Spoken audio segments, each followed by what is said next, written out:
ಆರ್ಥಿಕ ಸಮಸ್ಯೆ ಮತ್ತು ಅನಾರೋಗ್ಯದ ಕಾರಣದಿಂದ ಅತಿಯಾದ ನಿದ್ರೆ ಮಾತ್ರೆ ಸೇವಿಸಿದ್ದ ವೃದ್ಧೆ ತಾಯಿ ಸಾವಿಗೀಡಾಗಿ ಪುತ್ರ ಗಂಭೀರ ಸ್ಥಿತಿಯಲ್ಲಿ ಆಸ್ಪತ್ರೆಗೆ ದಾಖಲಾದ ಘಟನೆ ಸೋಮವಾರ ಸಂಭವಿಸಿದೆ. ಮುಂಡಾಜೆ ಗ್ರಾಮದ ಕೂಳೂರು ನಿವಾಸಿ ದಿವಂಗತ ಕುഞ്ഞി ರಾಮನ್ ನಾಯರ್ ಅವರ ಪತ್ನಿ 96 ವರ್ಷದ ಕಲ್ಯಾಣಿ ಸಾವನ್ನಪ್ಪಿದರೆ, ಪುತ್ರ ಖ್ಯಾತ ಜನಪದ ಕಲಾವಿದ ಶಿಕ್ಷಕ 58 ವರ್ಷದ ಜಯರಾಮ್ ಕೆ ಅವರು ಗಂಭೀರಾವಸ್ಥೆಯಲ್ಲಿದ್ದು ಮಂಗಳೂರಿನ ವೆನ್ಲಾಕ್ ಜಿಲ್ಲಾ ಆಸ್ಪತ್ರೆಗೆ ದಾಖಲಿಸಲಾಗಿದೆ.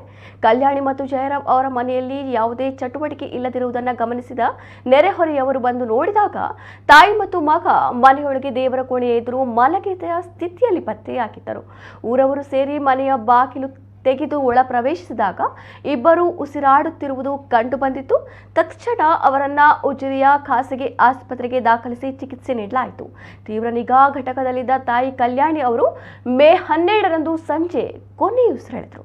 ಮಗ ಜಯರಾಮ್ ಅವರ ಆರೋಗ್ಯ ಸ್ಥಿತಿ ಇನ್ನಷ್ಟು ವಿಷಮ ಸ್ಥಿತಿಯಲ್ಲಿರುವುದರಿಂದ ಅವರನ್ನ ಮಂಗಳೂರು ಆಸ್ಪತ್ರೆಗೆ ದಾಖಲಿಸಲಾಗಿದೆ. ತಾಯಿ ಮಲಗಿದ ಜಾಗದಲ್ಲಿ ಜಯರಾಮ್ ಅವರು ಬರೆದಿರುವ 4 ಪುಟಗಳ ಪತ್ರ ಲಭಿಸಿದ್ದು, ಅದರಲ್ಲಿ ಸಾಲದ ಸಮಸ್ಯೆ, ತನ್ನ ಅನಾರೋಗ್ಯದ ಕಾರಣದಿಂದ ನಾವು ನಿದ್ರೆ ಮಾತ್ರೆ ಸೇವಿಸಿರುತ್ತೇವೆ, ನಮ್ಮನ್ನ ಬದುಕಿಸುವ ಪ್ರಯತ್ನ ಮಾಡಬೇಡಿ ಎಂದು ಬರೆಯಲಾಗಿದೆ. ತಾಯಿ ಕಳೆದ 4 ವರ್ಷಗಳಿಂದ ವಯೋಸಹಜ ಅನಾರೋಗ್ಯದಿಂದ ಮಲಗಿದ್ದಲ್ಲೇ ಇದ್ದು ಅವರ ಆರೈಕೆಯನ್ನ ಮಗನೇ ಮಾಡುತ್ತಿದ್ದರು. ಆದ್ದರಿಂದ ನಾನು ಸತ್ತರೆ ಅಮ್ಮನನ್ನ ನೋಡಿಕೊಳ್ಳುವವರು ಯಾರು ಎಂಬ ಕಾರಣಕ್ಕೆ ನಾವಿಬ್ಬರು ಜೊತೆಯಾಗಿ ಸಾಯುತ್ತಿದ್ದೇವೆ ಎಂದು ಬರೆದಿದ್ದಾರೆ ಎನ್ನಲಾಗಿದೆ.